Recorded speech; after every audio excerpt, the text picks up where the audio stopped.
এখন প্রশ্ন হইল, এত কিছুর পরে পাঠকের মনে প্রশ্ন হচ্ছে যে কি অবস্থা একটা জাতির, দেখেন আলেম সমাজের মধ্যে কি পরিমাণ পচন। আলেম সমাজ হচ্ছে আমানতদার, ওয়াহির ব্যাপারে এটা আমানত তাদের কাছে।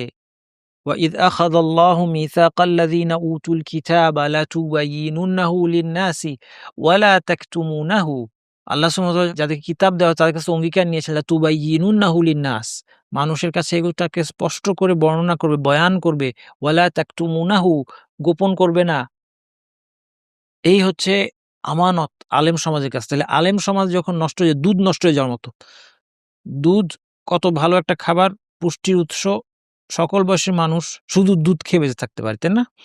কিন্তু যদি দুধটা নষ্ট হয়ে যায়, তাহলে অবস্থাটা কি হবে? ঠিক এভাবে আলেম সমাজের কি অবস্থা? তারা আল্লাহর ওয়াহিকে প্রচার তো দূরে থাক, গোপন তো করছে, বিকৃত পর্যন্ত করে ফেলছে। ২ নম্বর জনসাধারণের কি অবস্থা? জনসাধারণ শুধুমাত্র আবৃত্তি। আলেম সমাজ যেটা শিখিয়ে দেয় সেটা তারা কিতাবে কি আছে সেটা চেক করতেও পারে না। তারা শুধুমাত্র আবৃত্তি করে। আবৃত্তি করছে। তাহলে এখন আপনার মনে প্রশ্ন জাগবে যে এত বড় অধঃপতনের পেছনে তাদের কারণ কি? এখন কারণটা, আসল কারণটা আসবে। একটা কারণ আমরা আগেই দেখেছি। আল্লাহ সম্পর্কে তাদের আকীদার ত্রুটি।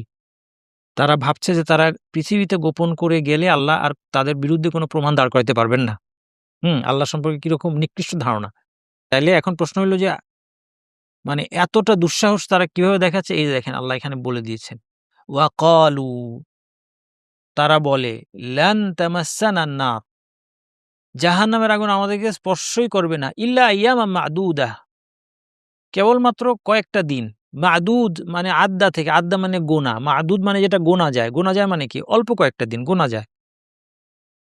অথবা আরেকটা অর্থ হতে পারে যে নির্দিষ্ট। কতগুলো নির্দিষ্ট দিন। লান তামাসসানা, মাস্সা ইয়ামাসসু মানে স্পর্শ করা। এখানে তামাস্সু, এই যে তাটা এসেছে, এই তাটা তুমির তা না। এই তাটা হচ্ছে ফিমিনিন তা। কারণ নার যে শব্দটা এটা আরবিতে ফিমিনিন। নার বলতে এখানে জাহান্নাম বোঝানো হয়েছে। জাহান্নামের নাম হচ্ছে নার, আগুন অর্থ, কিন্তু জাহান্নামের একটা নাম।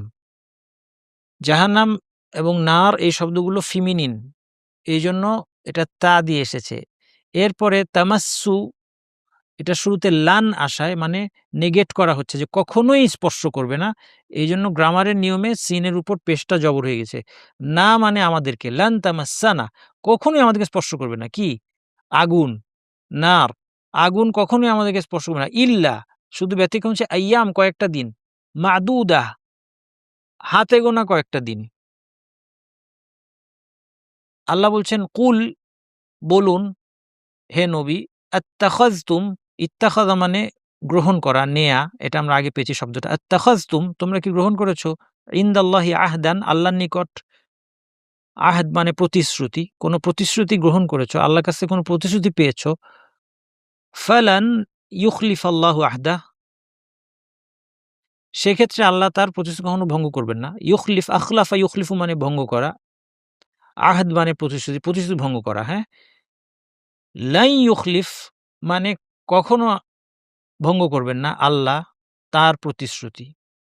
ফা দিয়ে বোঝাচ্ছে এখানে অর্থ, এই ফাটাকে ফাসিহা বলা হয়। একটা বাক্যকে মানে কম্প্রেস করে দেওয়া হয়েছে এখানে। অর্থাৎ যদি তোমরা আল্লাহর কাছে কোনো অঙ্গীকার নিয়ে থাকো, সেক্ষেত্রে আল্লাহ তো কখনোই তার অঙ্গীকার ভঙ্গ করবেন না। তো এই যে যদি নিয়ে থাকো, আত্তাখাযতুম ইনদাল্লাহ, তোমরা কি প্রতিশ্রুতি নিয়েছো? যদি নিয়ে থাকো, এই বাক্যটাকে শর্ট করে ফা এর মধ্যে ঢুকিয়ে দেওয়া হয়েছে। এটাকে ফা ফাসিহা বলা হয়। যদি নিয়ে থাকো সেই ক্ষেত্রে তো আল্লাহ লাই ইউখলিফাল্লাহু আহদাহু, আল্লাহ তার অঙ্গীকার কখনোই অঙ্গীকারের খেলাফ করবেন না, ওয়াদা খেলাফ করবেন না, বরখেলাফ করবেন না। আম তাকুলুনা আলাল্লাহি মা লা তা'লামুন, নাকি নাকি তাকুলুন তোমরা বলছো আলাল্লাহ, আল্লাহ সম্পর্কে মা এমন কিছু লা তা'লামুন যেটা তোমরা জানো না। তাহলে এই অঙ্গীকার তোমাদেরকে কে দিল? তাদের বক্তব্যটা কি ছিল? তাদের বক্তব্য, তাদের দাবি ছিল এবং তাদের এই যে আকীদা, মৃত্যুর পরের জীবন সম্পর্কে আকীদার মধ্যে যদি গলদ থাকে, আজকে বহু মুসলিমের মধ্যে গলদ আছে। দেখেন, ইহুদিরা একটি দাবি করল যে তারা জাহান্নামে গেলেও মাত্র ৪০ দিন সেখানে থাকবে। কেন? ৪০ দিন যে বাছুর মূর্তি পূজা করেছে, তারা ওই ৪০ দিন জাহান্নামে থাকবে, তারপর তাদেরকে আল্লাহ মুক্তি দিয়ে দিবেন। সে যাই করুক। কোনো বর্ণনায় আছে মাত্র ৭ দিন তারা জাহান্নামে থাকবে বলে বিশ্বাস করত।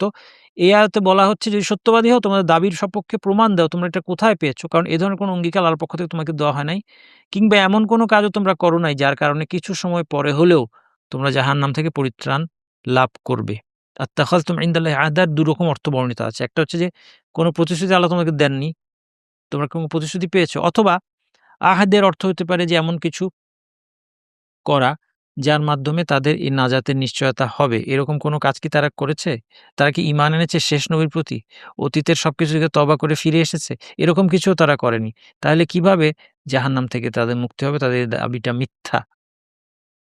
তাইলে আখিরাত সম্পর্কে তাদের এই ভ্রান্ত আকীদার কারণে দেখেন আমাদের মুসলিম সমাজে কত ফিরকা আছে, কত দল আছে, তাদের কত রকমের ধারণা আছে।